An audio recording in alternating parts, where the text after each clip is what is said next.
গ্রামের নাম শুনলেই ভেঙে যায় যে কোনো বিয়ে, কারণ কেউ এ গ্রামের কারোর সঙ্গে তাদের সন্তানদের বিয়ে দিতে চান না। এমনকি এই গ্রামের তরুণদের চাকরি পেতেও পড়তে হয় ভোগান্তিতে। এই গ্রামের নাম রায়গ্রাম, অবস্থান গাইবান্ধার পলাশবাড়ী পৌরসভার ৮ নং ওয়ার্ডে। এই গ্রামের ৮০% মানুষই মাদক ব্যবসা ও মাদক সেবনে জড়িত। এখন তারা অভিশপ্ত মাদকের থাবা থেকে মুক্তি পেতে ও সুন্দর পরিবেশে বাঁচতে চায়। গাইবান্ধা থেকে আতিক বাবুর তথ্যচিত্রের ডেস্ক রিপোর্ট।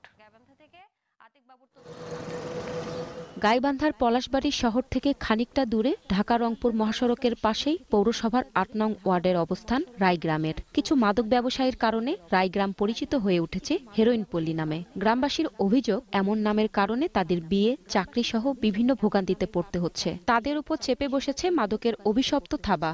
কোনো ভ্যানিশকাই আমরা করতে পারি না বলে আমার বাড়ি আই গ্রাম, এটা করতে না পারে আমার মানুষের নজ্জা দেয়, কয় বলে হিরোইন এলাকায় বসত করো। মাদকের ব্যবসা সবাই কয় সব গ্রাম আই গ্রামটা খারাপ, এক বিয়ে দেওয়া যাওয়ালাই বিয়ে হয় না, কত কাহিনী করে বিয়ে দেওয়ার না গে। ছেলেকার জন্য দেখার পরে শোনার পরে তখন আমাকে নিষিদ্ধ করে দিল, না ভাই এই এলাকায় বিয়ে করেন যাওয়ালাই, মানে এখানে মাদক ব্যবসা করে নাস্তের দিকে আমার বেটা এর সাথে জড়িয়ে যায়। মাদকের গ্রামে ছেলে মেয়েরা কোনো শিক্ষা প্রতিষ্ঠানে গেলে তাদের হেউ করার পাশাপাশি লাঞ্ছিত করা হয় বলে অভিযোগ রয়েছে।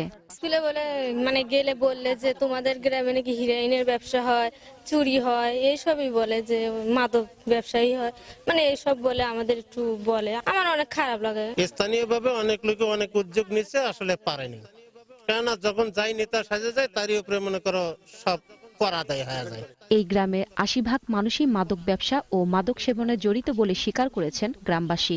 যারা মাদক বেচে তারা জনসংখ্যা বেশি, অতিরিক্ত বেশি, তারা শক্তিশালী বেশি, তারা কিছু কলি আকার হামলা দেশে মারে, মারধর করে, তার অত্যাচার কিছু বলা যায় না। আমাদের গ্রামেও কিছু কিছু যুক্ত ডিলার আছে, এই ডিলার থেকে এখানে সেল হয় খুচরো বলে। এদের সুন্দর লাগবে যে ভ্যান চড়ে আসবি। শুধু রায়গ্রামই নয়, গাইবান্ধার যেখানে মাদকের তথ্য পাওয়া যায় সেখানেই অভিযান পরিচালনা ও ব্যবস্থা নেওয়ার কথা জানালেন এই পুলিশের কর্মকর্তা।